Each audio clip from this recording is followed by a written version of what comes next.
Querido amigo, o nosso alvo hoje é estudarmos os primeiros 5 versos do capítulo 1 dessa carta de Paulo escrita aos Gálatas. Como dissemos anteriormente, a carta de Paulo aos Romanos pode ser denominada como Evangelho para os cristãos. Em Romanos, temos relatada de forma bem clara como os pecadores podem se tornar justos diante de Deus. Mas nessa carta aos Gálatas, vamos constatar como os cristãos que já foram lavados pelo sangue de Cristo, como os cristãos que já foram justificados, devem viver na presença de Deus. Isso é, como é que os cristãos devem desenvolver as suas vidas cristãs. E nesse início de correspondência, Paulo, ao saudar a igreja da Galácia, não seguindo o padrão das saudações normais, logo no começo, diante do problema que os Gálatas estavam enfrentando, saúda-os demonstrando a sua visão do Evangelho. E como título, então, para esses versículos, eu sugiro a seguinte expressão: as marcas do verdadeiro Evangelho. Veja bem, os crentes da Galácia, tal como muitos dos nossos dias, não tinham convicções bem enraizadas, formadas por meditação cuidadosa, raciocínio fiel e profundidade nas Escrituras. Por quê? Diante disso, o cristão tem a sua fé fortalecida. As verdades divinas são reveladas e ele crê nessas verdades. Quando essas práticas não são verdadeiras, não são desenvolvidas pelos cristãos, a fé de muitos cristãos fica vacilante. Nos dias apostólicos, haviam certos líderes religiosos que eram conhecidos então como judaizantes ou legalistas, e esses que não aceitavam a pregação da graça de Deus, seguiram as pisadas do apóstolo Paulo até a Galácia, e com as suas pregações errôneas, que enfatizavam tanto a fé em Cristo, mas o cumprimento da lei mosaica, eles causaram muita confusão entre aquelas congregações, e assim Paulo escreve essa carta diante do perigo que aquela nova igreja na Galácia estava enfrentando. Mas essa mesma pregação, infelizmente, nós vemos ainda hoje em dia. São igrejas e comunidades que exigem dos seus membros o cumprimento de certas práticas, de certos usos, de certos costumes, indicando que através da obediência a essas regulamentações, até regulamentações não só de uma comunidade, mas de denominações, sim, através do cumprimento dessas práticas, dizem esses que pregam dessa maneira, que o crente, que o fiel pode sentir seguro em relação à sua salvação. Querido amigo, são igrejas, comunidades e líderes que, para dominar o rebanho, colocam leis, colocam regras e preceitos por sobre os ombros dos seus liderados e os oprimem, contrariando a pureza do Evangelho que mostra que somos totalmente livres dessas regulamentações que foram cumpridas em Jesus Cristo. Ao invés dessas comunidades pregarem a liberdade e a graça que temos em Jesus Cristo, pregam um evangelho cheio de requisitos, cheio de legislações. Algumas vão ao extremo e apelam para as doações financeiras como prova de que o crente fiel está em obediência a Deus. Quando claramente, em 2 Coríntios 9:7, a Bíblia nos ensina que devemos dar ao Senhor aquilo que propusemos diante dele e devemos fazê-lo com alegria. Assim como nos dias de hoje, os judaizantes legalistas pregaram essa mensagem nas comunidades dos Gálatas e estavam desviando aqueles cristãos no caminho da fé, da graça e da liberdade que tinham e que temos em Jesus Cristo. Para reconduzi-los à fé verdadeira, Paulo então escreveu essa carta e a iniciou apresentando certas marcas do verdadeiro evangelho.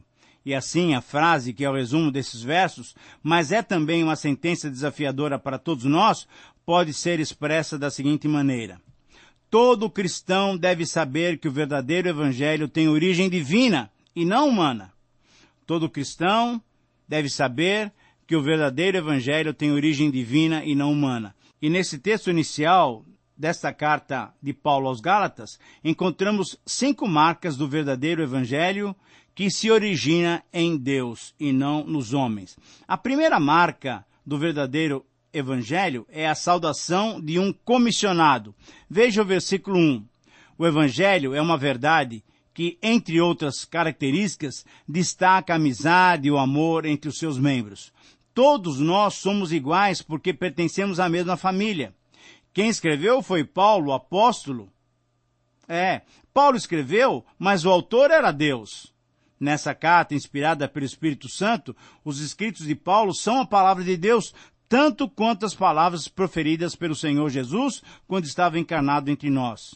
A Bíblia Sagrada é uma obra divina transmitida por homens que Deus mesmo escolheu. Então, o espírito excitado do apóstolo Paulo transparece nos parênteses desse verso 1.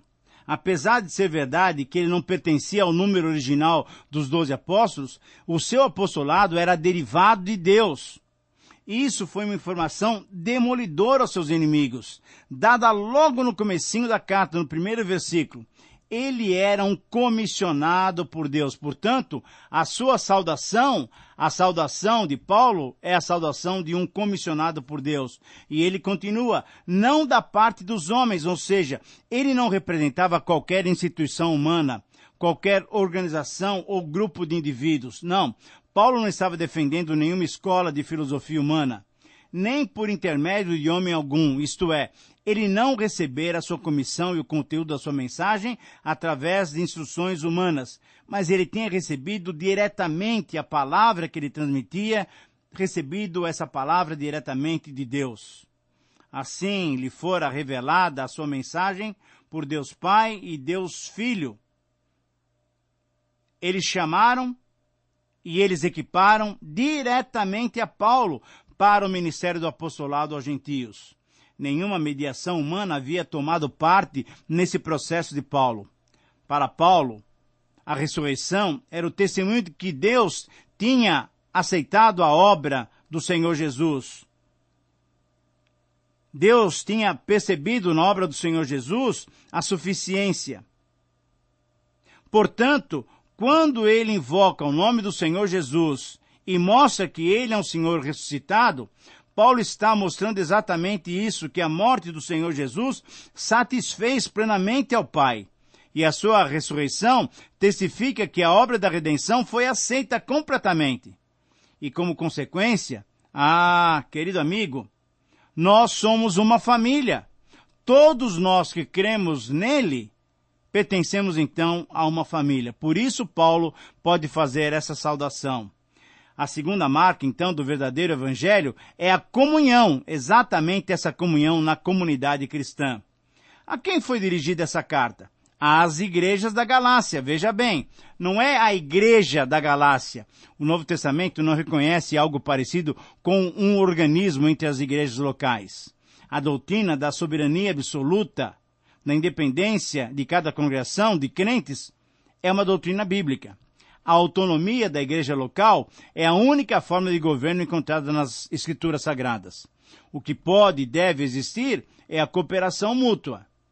Alguns estudiosos encaram essa saudação de Paulo assim, muito curta e talvez até um pouco formal, diferente de outras saudações.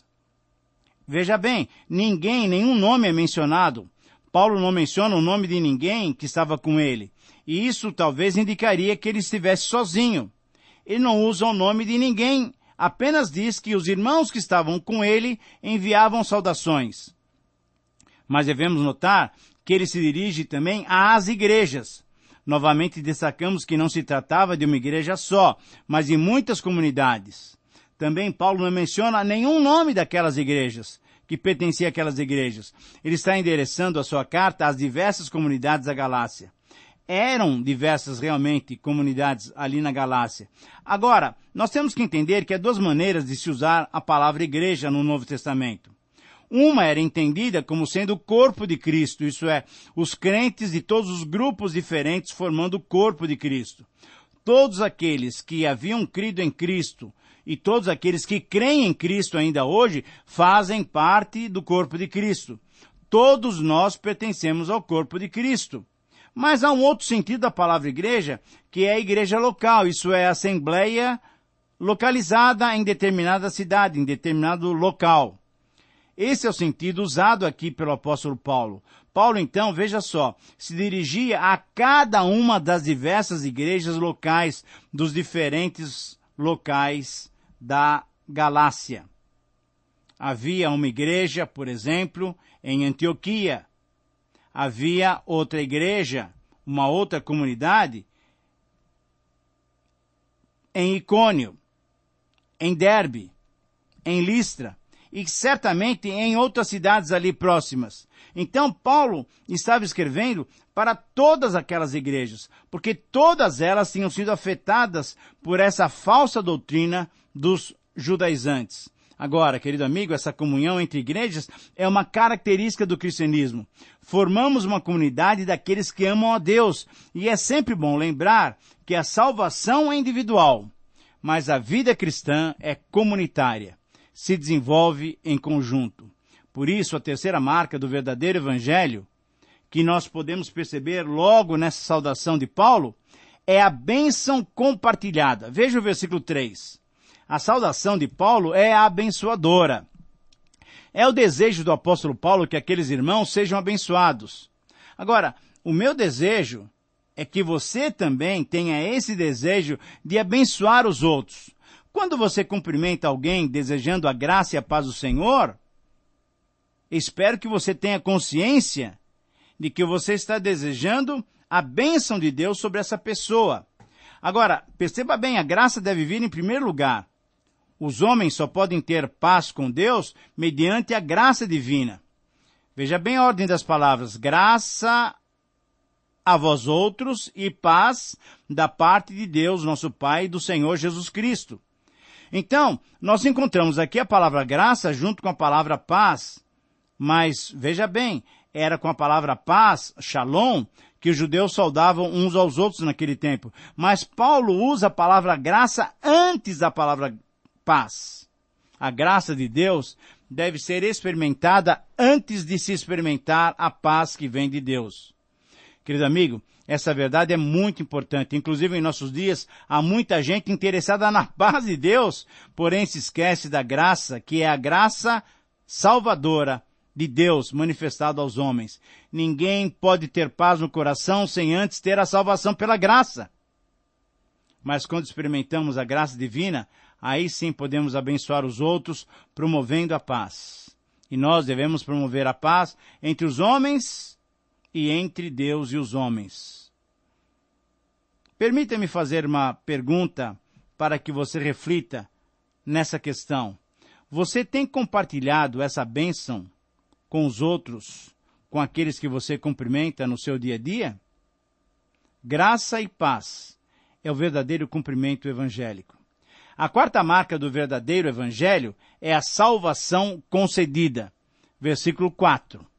Foi pela vontade de Deus, do nosso Deus e Pai, que o Senhor Jesus Cristo se deu pelos nossos pecados. O caminho da salvação divina é mediante a morte do seu Filho. Sua expiação nos substituiu na cruz do Calvário. E tudo isso foi motivado por sua insondável misericórdia e bondade.